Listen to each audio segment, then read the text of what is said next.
I'm sorry. I can't help it. I stupid. You was smart, you was kind, you was important.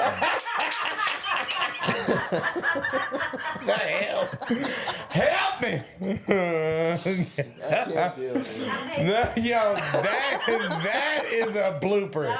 We're putting that on bloops. Hand over your Range Rover, we take over. Can't make it up, but it's a makeover. Imitators gon' imitate. Honestly, some prefer fake. Some things I'm the same way, but when it comes to cars, get what you pay.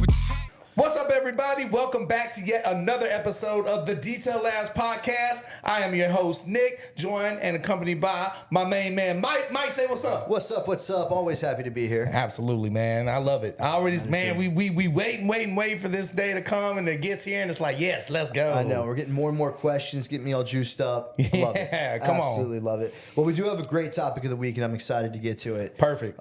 This week's topic is, I have a limited budget. Where do I start with marketing? That's good. Everybody start. I mean, that's where we all start. Limited budget. Yeah. I would say, first and foremost, there's plenty of ways just between friends and family, referrals, Facebook groups, sharing your post. There's multiple ways that you can start just by referrals. Right? Yeah. Get the word out there. We call it boots on the ground, but go door to door. That's more time than it is money. And that's the best way you can start with a limited budget. And even as you continue to grow your business, that will always be a key, marketing, pillar for you is boots on the ground. Yeah. Get out there. Referrals, repeat customers. Right? Yeah, absolutely. I mean, I saw my pound into my guys is when you're on a job, new customer, I mean, you're asking for referrals. Hey, who's the friends, who's the families that you can refer us to? As a matter of fact, if you give us 3 referrals right now, we're going to take 10% off your package. Absolutely. If you give us 5, we're going to take 15%. Right. So it's just a little initiative to kind of get it going. Yeah, having a good referral program in place is super important. I mean, even to this day, referrals are one of our biggest, lead sources. Yeah. And it's when the initial phone call happens, tell them about the referral program. Yeah. On the job, hey, do you have any referrals? Anybody you think would like, to use this service? Absolutely. And then after, hey, how was the job? Hope you're happy. We're glad to see you on the schedule for next month. Do you have any referrals? Anybody we can put on the schedule with you? Yeah. Right? Yeah. And that's free marketing. That's free marketing to your customers. Yeah. Right. And the other thing that's free marketing, because a lot of people put in dollars on, Facebook. Yeah. One of the key things there with that is anytime I see marketing on Facebook, I always click on who's sharing that. Who are you? Right. I'm going there. I'm clicking on it. 9 times out of 10, it's people with a couple hundred followers, and I'm like, I'm looking for somebody who solidified themselves before I go and make an investment or use your services. Absolutely. So, and all that comes with time too, as you build up and continue to market and continue to gain followers and continue to gain traction. But another good thing too is, man, Facebook groups. Right. Man. Well, especially while you're building up your social proof, to get in there on your personal profile where you're seeing you and your family, when you jump in these Facebook groups where all these moms are, sharing who they use, who they love, and they all buy it together. I mean, it's crazy. Yep. But get on there and just share. Hey, I'm a detail company. Yeah, this is who I am. I'm out here doing this. I'm excited. We're running to a help. summer special. Right. And have your friends and family pop in there and share the post. Yeah. Yeah. Now it's a hard thing. It's hard. You We chase often them feel down. like friends and family don't do that enough. It's not the friends and family that share our stuff and like it. They're almost worse than customers. Yeah. It's that relentless follow up that you have with customers. You have to have with your friends and family. Yeah, just that's to it. give you a Google review. Yeah, for real. Jeez, For real. Man, another key little pointer I'll give to you guys too is, when you're on that job doing it, talk with the customer once everything's done. You do that final walkthrough and they're happy. Man, before you leave, ask them, how often would you like to have detailing services performed on your vehicle? Is it, are we talking quarterly? Are we talking, every 6 months? Are we talking annually? And put them on the schedule, whatever their answer may be. Absolutely. And that way you're continuously furthering your schedule and booking out. Right. And don't forget either, go knock some doors in that neighborhood. Yeah. If you're cleaning their car, go knock some doors. Boots on the ground, baby, You door to know, door. door to door, business to business. The worst they're going to say is no. Especially in these gated communities, because once you get in, it's like putting your foot in the door. Right. Once you get in there, man, you go. Where's Right. the grind? Let's go. Absolutely. I remember my startup days, man. It was going business to business, no soliciting. Right. Man, I'm busting up in there like I'm a customer. Right. Oh, wait a minute. Let me tell you about who I am and what I do. Maybe we can barter. I'm a potential customer. Yeah. Oh, but by the way, let me tell you This is about who this. I am. Yeah. No, that's awesome. And that's free. That's just your time. Yep. Right? That's no money, and that can get you going. That's grinding. Especially when you're starting off.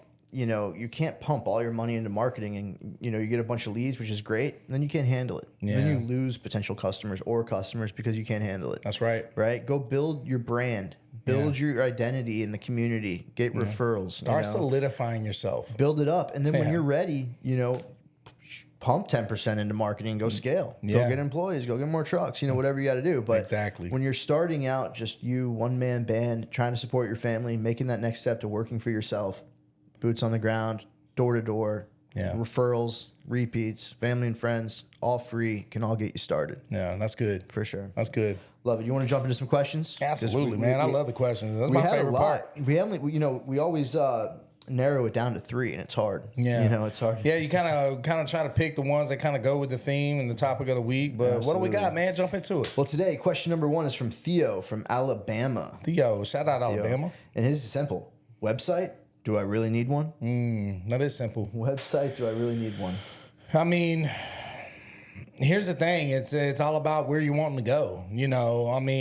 Google, in my opinion, is a very efficient. You're talking about leads. You're talking about marketing. Google is going to be the end all when it comes to marketing your business. Yeah. There's so many different avenues within Google now today, and we can really get lost in all that. They got local service ads, Google ads, SEO. Like, you can really dial that in and figure out what's works for you. But yes, hands down, without a shadow of a doubt, website. If you're in this for the long haul and you're going to make a career and this is a full-time job for you, right? Yeah, make the investment and do the website. Yeah, my answer would be absolutely yes. 110%. You have to build a brand. Yes. If you're going to start and you want to move and you want to keep this going and create longevity in your business, yes, absolutely, you need a website. Yeah. 99% of people interact online, and you need to build a brand. You see your website, you see your wrapped vehicle, you see your truck, your uniform. It all ties together. And believe me, websites are huge. They can make or break a potential customer. Yeah. They click on it, and it's some crappy website you made in 10 minutes. They'll click right off. Invest in yourself, invest in your brand, get a website, and capture people. That's another rabbit hole we can get into on websites. Yeah, you could really go deep with that, man. The short answer is yes. Get a website. The short answer is yes, 110%. And start building your rapport. Start solidifying yourself. Start establishing yourself as a local trusted business with Google reviews. Absolutely. So 110%. If you're going to build and scale a reputable business in your area, hands down, we can beat a dead horse all day. Right. Do a website. Absolutely. Anything you can do to brand yourself, and that's part of it. Right. And it's also a part of your marketing as well. Get on there, calls to actions, before and after pictures, videos, blogs, SEO, everything. Get a website. Yep. Get a website. Short and simple. Question number 2 is from Shay from McKenzie, Tennessee. McKenzie, Tennessee, you know come where that's on. at? Yeah, I got Tennessee? family in McKenzie. All right. Shout out McKenzie, Tennessee. Very nice. I'm probably the only person that knows where that's at. Really? Yeah. All I know is East Tennessee. Yeah. Memphis, And Nashville. Tennessee. Yeah. Knoxville. Memphis, Nashville. Tennessee. Nah, I shouldn't have said McKenzie, that. Tennessee. All right. I appreciate the podcast and everything you guys are doing. Well, thank you for that. Thank you. In the second episode, Nick talked about bigger ticket items and going to the job in person to close the deal. What about when you're trying to close an average detail job over the phone and the customer's on the fence? Do you give a discount? Any advice? Wow. You know what? Man, shout out. What's the name on that again? That's from Shay. Shay from McKenzie, Tennessee. Shay, okay. Man, that's awesome. What a great question, and thank you for that. We love that you're watching, taking notes. Yeah, for sure. That means a lot to us. If you have your systems and your prices are, you have all that in line and you're giving them their options over the phone, and you can tell that they're a little hesitant. I mean, one thing that I really do is, I have 3 options available. Once I go over all 3, I ask them which package do they think best suits their needs. And then they tell me, and then I notice the hiccup there as far as pricing. One thing I've learned to combat that or do to combat that is, hey, you're a first-time customer? Senior citizen? Are you a veteran? Are you a first responder? Any one of those is going to get you a discount. So if they say yes to that, you can give them a discount. Ask them if they've ever had a car detailed. I mean, whatever. Kind of get the questions going and figure it out. But closing that call with 9 times out of 10, you're going to do it with a discount. Right. In my opinion, and I'm no expert by any means, but in my opinion, if you're trying to close a deal over the phone, you first want to try to discount services, not price. Right. Yeah. If you have your packages and they're on the fence, it's like, well, do you really need a carpet shampoo? No, I can take that off and I can save you $35 there. How's that sound? Yeah, right? That's good. Try to discount services over price first.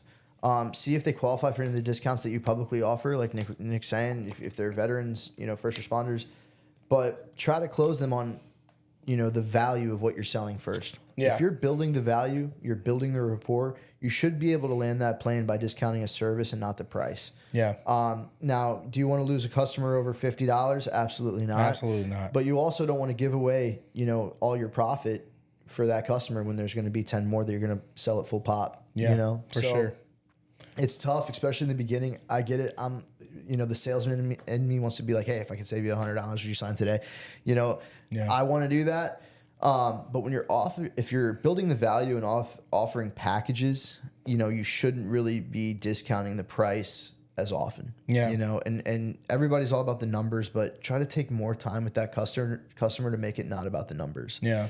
But that's a tough question. It depends on how much profit you have, That's really good. And if your price points are profitable, because my price points I'm not going to say we're the highest in the area, but our price points, I can give 10, 15% and discount my packages to lock the job in and still be profitable. Right. And the other thing that people appreciate about that is if they are a first responder or if they are a veteran or a senior citizen, they appreciate that you as a company offer a discount for that service, and they're more inclined to use you because of that. Absolutely. And I think that offering discounts for first responders and veterans, awesome. Tremendous. Yeah. We should do it. Every company should do it. But try not to use your profit margin as a closing tool right off rip. Yeah, that's great. I like that too. And you should try to eliminate some services. Okay, what do you not need? Right. I know we have this detailing package and this is what you need, but can you do without the clay bar? Right. Can you do without the engine compartment? Save yourself some time on there. So Mike brings up a really great point. And discount the service. Yeah, because not the price. Because you can't make all of your packages fit every customer. Yeah. And if you tell a customer your package is $499 and like, oh, I didn't want to spend more than $300. All right, great. Well, let's go back to the $350 package. Yeah. And maybe you don't need the carpet shampoo. I can save you $50 right there. How's that sound? Yeah, that's great. That's great. That helps. So do that first. But you never want to lose a customer over $50 unless $50 is all your profit. Yeah, exactly. You don't want to do it at all. That's good. That's good. That's a great question, man. Yeah, I like that. And Shay from Tennessee, we appreciate you watching. We appreciate you asking questions. Yeah, for sure. Continue to reach out, comment, subscribe. Yeah, and try what we've, try some of the techniques that we just give you here and let us know. Chime back in. Let us know how that's working for you. What's working. Exactly. We want your feedback. Especially when you're trying to discount services, to make up for the price. It's if I could, would you? Right? Yeah. If I could save you here by taking out this, would you sign today? That's good. If I could, would you? That's the golden nugget right there. If I could, would you? And, and listen, when they say yes, you don't always have to be there. You can come meet them halfway on something, Just take the time, Take the time with the customer. That's good. Question number 3, Tony from Tallahassee.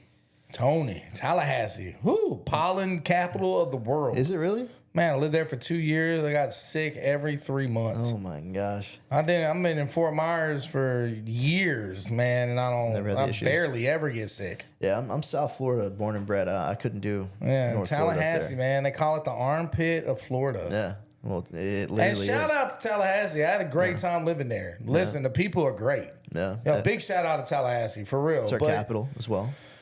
Yeah. Yeah, it's our capital. How is it up there? Is it busy? I mean, it's not a family place. No? Nah, it's more of a college place. Yeah, college FSU, and then you got the Capitol up there and everything. Yeah. Well, I've never been. Yeah, 2 years was good enough for me. Shout out Tallahassee. Very nice. Tallahassee, Tony. What is a good tip for getting window streak free? Ooh, getting window streak free. That's all you, man. Man, you're in Florida, bud. So one of the things that we really focus in on, I'm telling the customer straight off the rip, listen, you're doing windows, let's just call it middle of summer, August. He's blaring down 110 heat index, and you're on the inside of the car. Storming at 3 p.m. Sweating everywhere, trying to get windows streak free. You're spraying your window cleaner on the glass. You're wiping it. It's drying up before you can even do anything. Brother, man, do yourself a favor.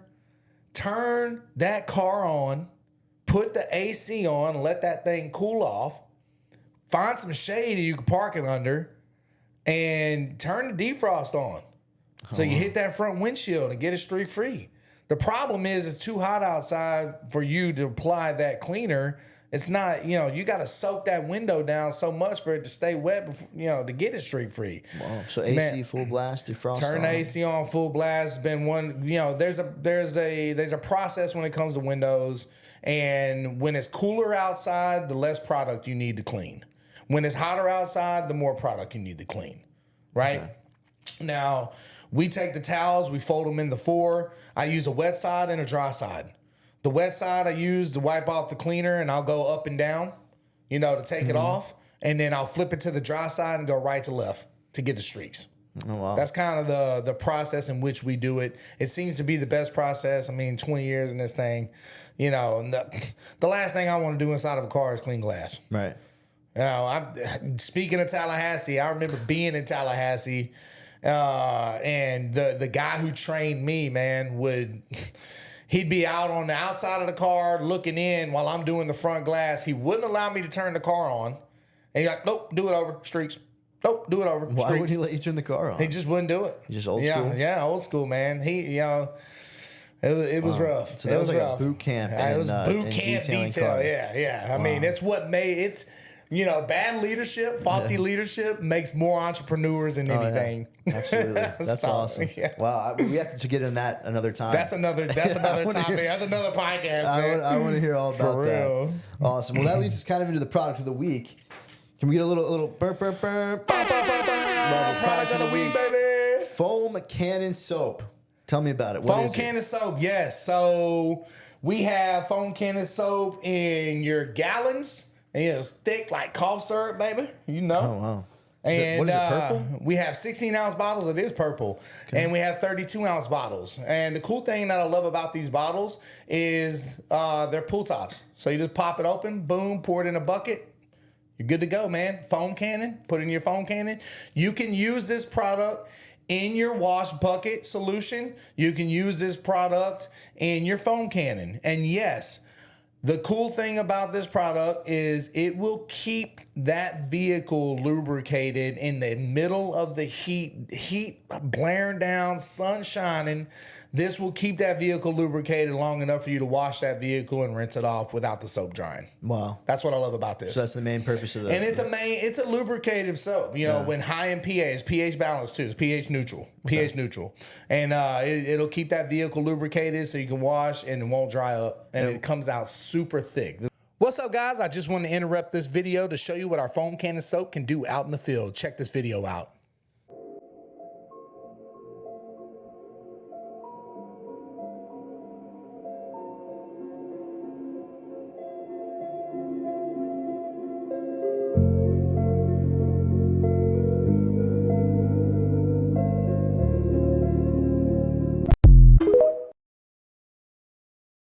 With our foam cannon soap, a little bit goes a long way, whether you're using it in your foam cannon or your wash bucket.